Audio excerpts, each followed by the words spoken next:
Hello there, Erik Stams here at Drumtech. I'm here today to talk to you about playing rock, in specific rock and roll. Over the next 3 months in your Drummer magazine, you'll be receiving these DVDs. And we'll look at the style chronologically, starting with rock and roll and bringing it up forward to the techniques and the sounds that we use in today's music. It's always worth looking at music chronologically to understand the history of where it comes from. So anyway, as we know, rock and roll grew out of jazz in New Orleans. Really one of the things that made the thing happen, made the style happen, was the addition of a backbeat to the swing rhythm. People like Little Richard and Fats Domino in particular, and bands like Big Joe Turner's band,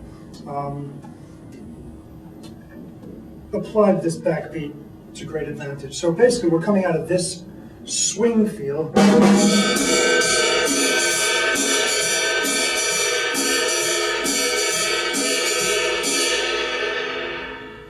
and then we're applying a backbeat to it to emphasize the 2 and 4, which gives us this, right?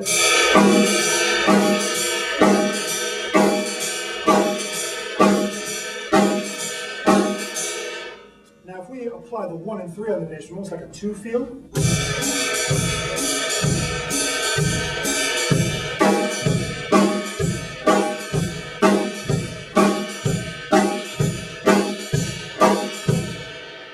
Beginnings of rock and roll. If we speed that up,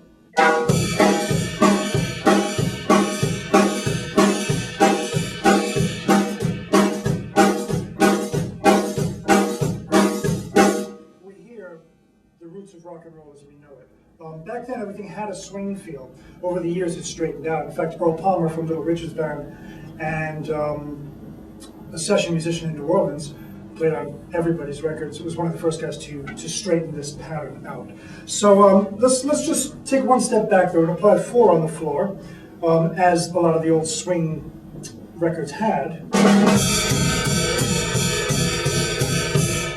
This gives us a bit more forward motion and a bit more weight. So if we apply that to the same rhythm,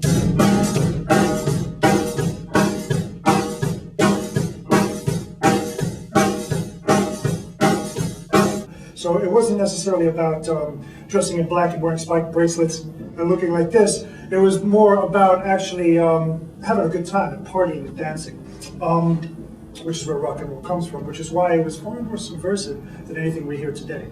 So let's have a go.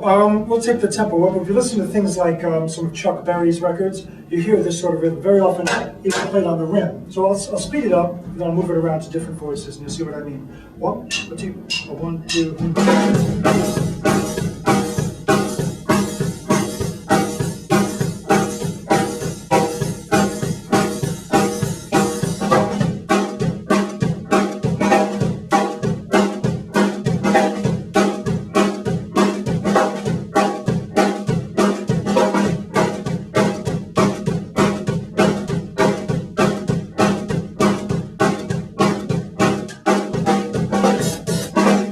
One of the other things that happened that's a major change in music was this thing that Earl Palmer did, where he straightened out a shuffle rhythm.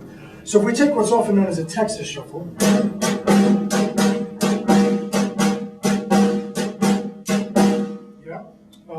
apply the backbeat, a stronger backbeat, probably a rim shot really to give it that crisp attack.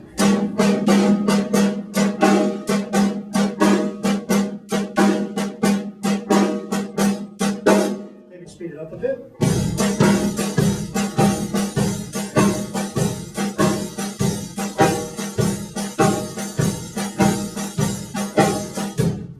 And eventually, things like Rock and Roll by Led Zeppelin, you'll hear this. So if I started out with a swing feel and then move it into a straight feel, you can kind of hear where it evolves. I'll just play 1 and 3 on the bass drum. 1, 2, 3, 4.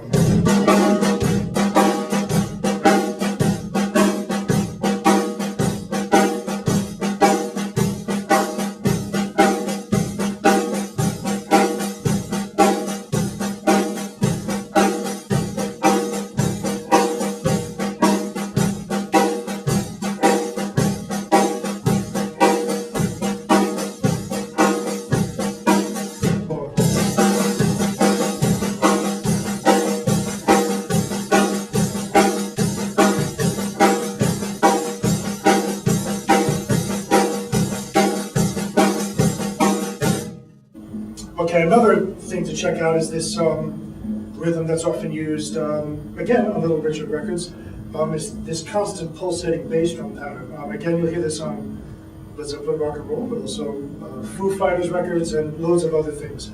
So again, the same principle, we've straightened out the swing. So we move from into straight eighths. Add the rim shot as a backbeat to give it some punctuation. Think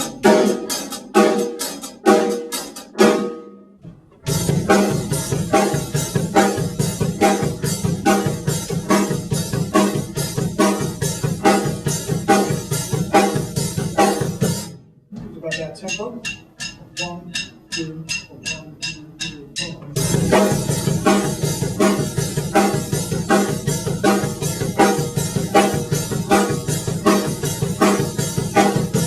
In some cases, you can even layer it up with the snare drum pattern that we played before. It's a bit trickier. There's a three-way unison.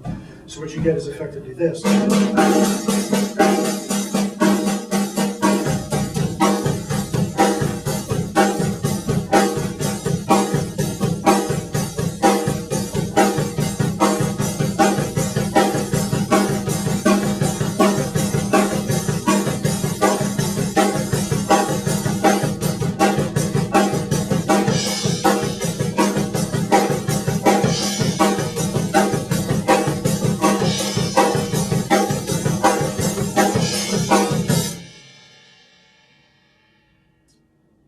Now, don't be afraid if it's a little rough and ready, because that actually gives it some authenticity. What matters is that the pulse is consistent.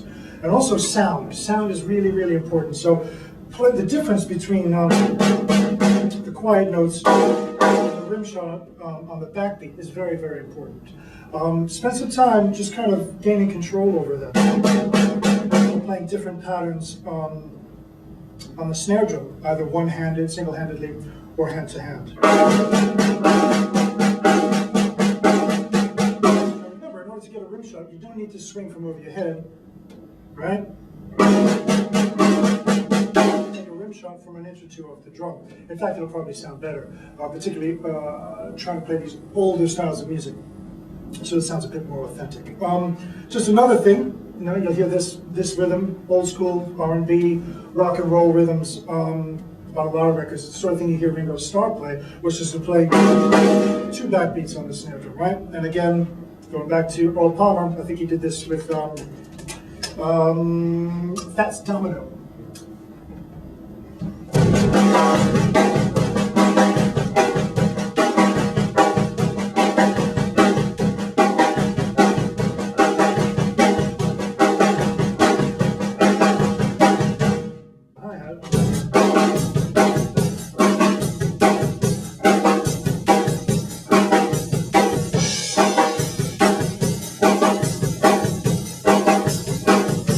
Just to kind of summarize all of this, we've got jazz swing feel, apply the backbeat, try the Texas shuffle, try straightening it out, and then suddenly you start to hear beginnings of rock and roll as we know it, as we enter the 60s. Another thing to think about is really just focus on the sound. Really tight hi-hat sound doesn't necessarily always do the trick. Experiment with playing with the tip, the shoulder, right? You get different sounds out of the same instrument.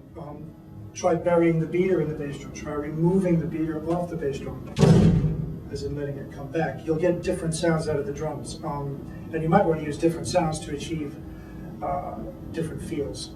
So anyway, that's Erik Stams signing off. I'll see you guys again next month for the next installment of How to Rock.